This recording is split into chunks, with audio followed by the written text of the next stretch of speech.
Потрошивме многу време на Балканот. Сега тоа не е наш приоритет на САД, вели поранешниот американски амбасадор во Скопје Рикер.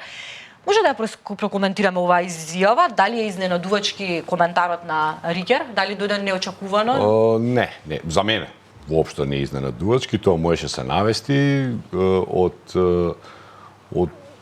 голем број на причинители во американската политика.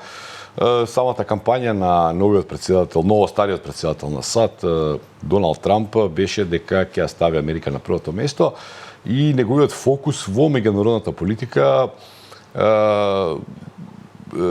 ќе биде префрлен, се очекува да биде префрлен на Пацификот. Атлантскиот океан повеќе не е интересен за Соединетите американски држави, со тоа европскиот континент излегува од фокусот на интересите на Соединетите американски држави, а со тоа е нормално и Балканот, да кажеме, каде што убаво вели Рикер, многу време и енергија потрошивме на Балканот во 90-тите и 2000-тите години и голем број на ресурси, тој вели дека биле потрошени тука, што е факт, и голем број на теоретичари и политиколози во Соединетите американски држави денеска и не само таму и на другите места велат дека тоа било стратешка грешка на САД, дека со тоа се е загубило драгоцено време, драгоцени ресурси биле потрошени на Балканот и на тој начин било дозволено и Русија и Кина да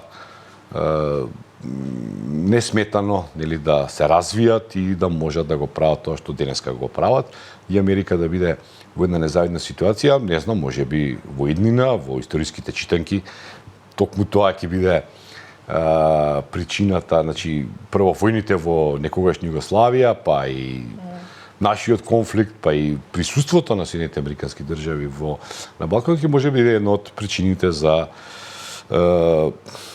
зошто потоа светот дошол во една таква ситуација, значи од еден светски хегемон сега да има барем две земји кои што се претенденти за незината лидерска улога во светот.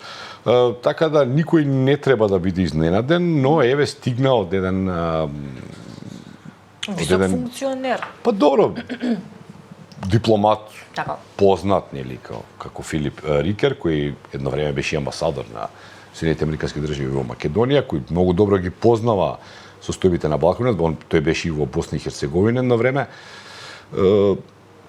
Значи,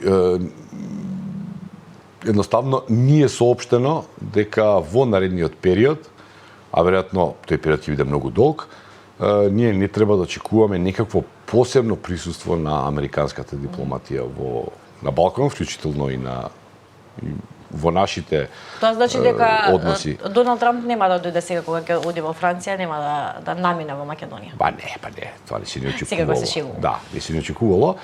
Но не може да очекуваме ни на идниот генерален секретар, да кажеме, секретарот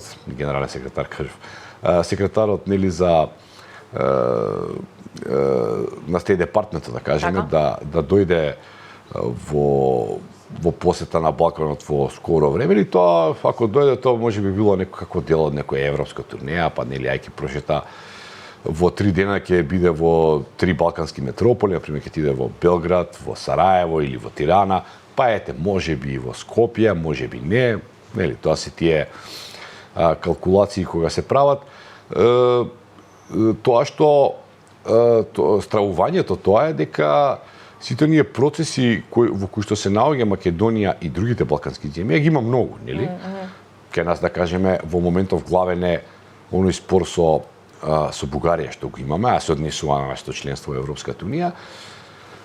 Стравувањето е дека без американска помош и дипломатско влијание во тоа, тој спор едноставно не може да се реши. И ја мислам така дека тоа е факт, бидејќи да не се лажеме, оној преспански договор што беше подпишан, ни македонската ни грчката страна нема некоја голема улога во тоа. Американската дипломатија едноставно беше таа која што успеа да направи услови за тој договор да може да биде постигнат, а потоа и подпишан, па не само тоа, туку да биде потоа и ставен во пракса, во употреба.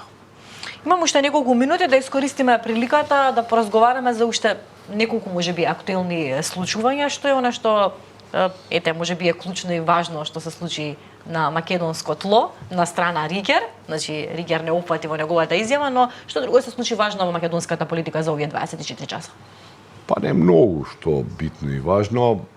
Има едно интересно писмо од Али Ахмети, кое што е адресирано до Венко Филипче, лидерот на опозицијската СДСМ, во кое се вели да не потпаѓа под влијание на ВМРО ДПМН и да не ја прифаќа нивната риторика во своите анти-дуи настапи. Интересно, веќе во наредната реченица, писмото на Али Ахмети, анти-дуи се израмнува со албанофобија, значи нели ако сте вие против демократската унија за интеграција, вие автоматски нели ги мразите албанците. И веројатно се мисли на онаа реакција на СДСМ што имаше во поглед на денот на албанското знаме, кога беше нели во Скопје и нели барањето на СДСМ за порешителна акција нели против луѓето што го сквернавеа македонското знаме и така натака, па имаше нели тука еден куп на работи кои што сте добро, имаше многумина реакции, зашто токму на Филипче му е испратено. Па добро, веројатно до вчерашниот нели коалицијски партнер, па оно нели. И тука Али Ахмети го советува, го учи Филипче, видите, ние сме вика единствена партија која има јасна идеологија и вие треба да имате јасна идеологија. А демек затоа дуе 15 пати поред победува на изборите, еве вие сте ваква ситуација лоша бидејќи немате јасна идеологија. Очигледно е дека еве Ахмети на било кој начин се обидува да остане во игра. Очигледно тешко му оди тоа, има тука голем број на фактори кои работат против него. А и ова, јас би ја поврзал изјавата на Филип Рикер, нели, ова оддалечување на американците од Балканот, исто така лошо е лош показател. Па лош показател е за тој, кој нели до сега сме ги сваќале како некаков експонент на американската политика во Македонија. Доколку тие останат нели така по страна и не заинтересирани, тогаш па зошто би имале албанците во Македонија потреба од еден таков дуи, другите партии нели кои се помали експоненти на американската политика, можеби и полесно би можеле да завршат некои од работите. Да, изјавата на Филип Рикер за тоа дека веќе нема да се замараат под наводници со Западен Балкан и писмото на Али Ахмети беше тема на дискусија за денеска. Да бидеме фер до крај. Ајде. Мицкоски нели имаше средба со Марта Кос. Така, да не го заобиколиме. Даде изјава една куса по таа седба која вели дека нема да прифаќаме ултиматуми и значи останува на таа своја тврда позиција дека претпоставувам се однесува нели на уставните промени, дека бугари во устав без одложено дејство нема да биде донесено и тоа е ставот на владата кој останува непроменет. Нема што тука многу да се коментира. Благодарам, Сргјан Ивановиќ. Имавте можност и прилика да го гледате и ова утро во нашата утринска анализа посветена за последните политички случувања во Македонија. Она што следува е меѓународната анализа со Андоновиќ. Го пречекуваме во студиото. Бидете тука.